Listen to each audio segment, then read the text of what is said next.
Hello friends, good morning. তোমার সবাই কেমন আছো? আশা করি ভালো আছো। আমি খুব ভালো আছি। চলে এসেছি একটা নতুন ভিডিও নিয়ে। তো ভিডিওটা শুরু করছি সকাল থেকে। তো সকালে ঘুম থেকে উঠে সোনামা উঠে পড়েছে, আমরা উঠে পড়েছি। সোনামা তার ঠাম্মির কাছে আছে। তো আমি আমার ঘরে সব বিছানা বালিশ ওয়ার সব কিছু বার করছি, সব কাচাকুচি করবো বলে। আর দেখো বিছানার অবস্থা খুবই খারাপ হয়ে আছে, কারণ সব মিলে শুতে দেবো। আর বেড কভারটা তুলে নিয়েছি, কারণ ওটা কাচবো। আর দেখো আমার কাচাও হয়ে গেছে, কাঁচা হয়ে সব ছাদে মিল দিয়েছি।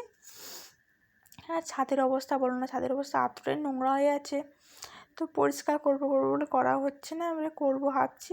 আর এই দেখো, তারপর মিলিয়ে এসে নিচে নেমেছি, দেখি না সোনা আমার টিভি দেখছে আর নাচছে। দেখো ও যত গান শুনবে না, গান শুনে তত নাচবে। আর এখানে একটা মাদুর বিছিয়ে দিয়েছি, দিয়ে ও তার বসে বসে নাচছে।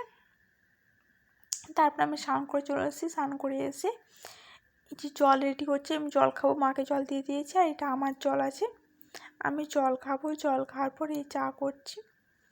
মা সকালে র চা খান, তাই মায়ের জন্য সকালে র চা হচ্ছে। আর সকালে আমি অত চা ভালোবাসি না, চা খাই না, তাই শুধু মায়ের জন্যই হচ্ছে।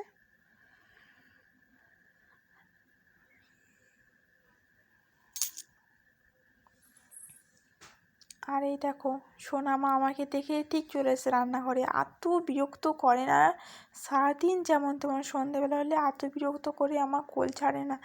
কি বিরক্ত লাগে। আর যেখানে যা পাবে সব জিনিসকে ফেলে দেবে। দেখো নিচে বঁটি ছিল, আমি ভয়ে বঁটি উপরে তুলে দিয়েছি, কারণ বাচ্চা তো নরম হাত, ওদের হাত কেটে নিয়ে যাবে।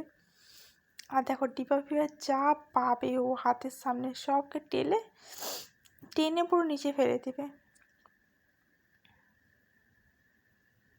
আর এই দেখো এখন চলে এসেছে রুমে এসে এখানে দাঁড়িয়ে আছে। ওই পুতুলগুলোকে দেখতে পাচ্ছে, ওগুলোকে বার করবে, কিন্তু বার করতে পারছে না, কারণ কাঁচ খুলতে পারছে না, শুধু কাঁদছে। আর কোনো জিনিস দেখতে পেলে হয় শুধু ধরে দাঁড়িয়ে যাবে। মানে আমি থাকলে ওর শান্তি, ও সবসময় যেন মাকে চায়, মা থাকলে ওর শান্তি হয়। তো এখানে একা একাই খেলছে, আমি যদি সঙ্গে থাকি ও একা একাই খেলবে, কোনো তখন ঝালা নেই। কিন্তু ওর বাদ বাকি কারোর কাছে থাকবে না। সারাদিন যেমন তেমন হয়তো খেলবে, সন্ধ্যাবেলা তো মোটেই না, ও ঠাম্মির কাছে যেতেই চায় না। তারপরে যে সোনামাকে খাবো বলে ওকে ছাদে নিয়ে যাচ্ছি। পাখি হনুমান দেখিয়ে খাবো, কারণ হনুমান এসছে, হনুমান দেখে খাবো। আর হ্যাঁ ওখানে দেখো হনুমান ওকে দেখে পালিয়েও গেছে। ওকে খাওয়ানো যে কী ঝামেলা কী কষ্ট, কিছুতেই খেতে চায় না। আর আমি স্নান করে মাথায় শ্যাম্পু নিয়েছিলাম, সবাই চলে এসেছি ছাদে।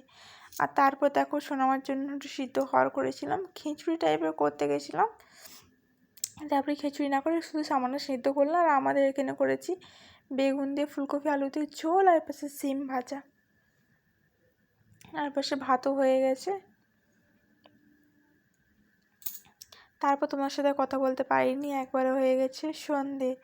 আর দেখো সন্ধ্যাবেলা সোনামার অবস্থা দেখো। তো আমি চিপস খাচ্ছিলাম সোনামার জন্য, সোনামার চিপস খাবে বলে চিপস নিয়ে বসে আছে। আর এইগুলো সব আমাদের জন্য করছি, আমার আর মায়ের জন্য। চিপস ভাজা দিয়ে মুড়ি খাবো।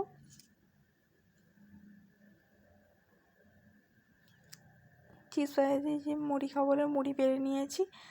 তারপর মা আবার হঠাৎ করে বললো না মুড়ি আমি খাবো না, তুমি তো মুড়ি খাও, আমার জন্য চা করো। আমার মায়ের জন্য চা বসিয়ে দিয়েছি। তো ঠিক আছে, ভিডিওটা এই পর্যন্ত। ভিডিওটা যদি ভালো লাগে লাইক কমেন্ট অ্যান্ড শেয়ার, চ্যানেলটিকে সাবস্ক্রাইব করে দেখা হচ্ছে নেক্সট ভিডিওতে। এখনের জন্য টাটা।